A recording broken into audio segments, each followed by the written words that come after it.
Bonjour, nous allons voir aujourd'hui comment créer une connexion sur un serveur FTP grâce au logiciel FileZilla. Alors pour ce faire, je me rends en premier dans le fichier, dans le menu fichier, puis dans gestionnaire de site. Je clique dessus. Pour créer une nouvelle connexion, je vais donc placer mon pointeur sur le bouton nouveau site et cliquer dessus.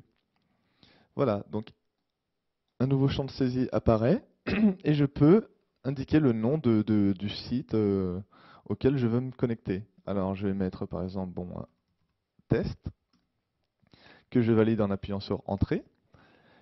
Et là, donc, il ne reste plus qu'à remplir les champs de saisie. Donc nous avons l'adresse de l'hôte, c'est-à-dire l'adresse de votre FTP ou l'adresse de votre serveur. Le type de serveur, donc nous le laissons par défaut car il s'agit d'un FTP.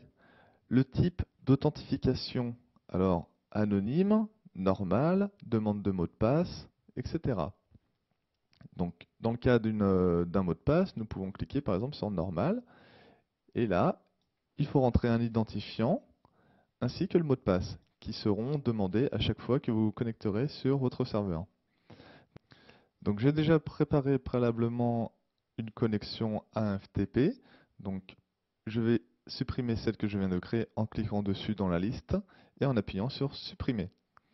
Voilà, donc la boîte de dialogue me demande si j'accepte ou non de le supprimer. Je mets oui. Et donc voilà, une fois que vos informations, tous vos champs de saisie sont remplis avec vos informations, il ne reste plus qu'à appuyer sur connexion. Et là, vous voyez donc que dans la partie message de suivi, les étapes de connexion s'affichent, mon FTP apparaît sur la partie de droite, avec tous les dossiers, les fichiers qui le composent. Maintenant, je peux à présent naviguer dedans comme bon me semble.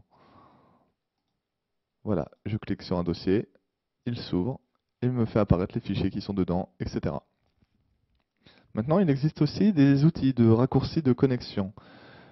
Entre autres, celui-là, donc cette petite icône présente à gauche, juste en dessus du menu fichier, qui va permettre donc soit en cliquant sur l'icône elle-même d'ouvrir le gestionnaire de site, comme ceci, donc qui réouvre la fenêtre précédemment vue, ou alors simplement en allant sur la petite flèche juste à côté, cliquez et là un menu déroulant s'affiche avec tous les sites disponibles.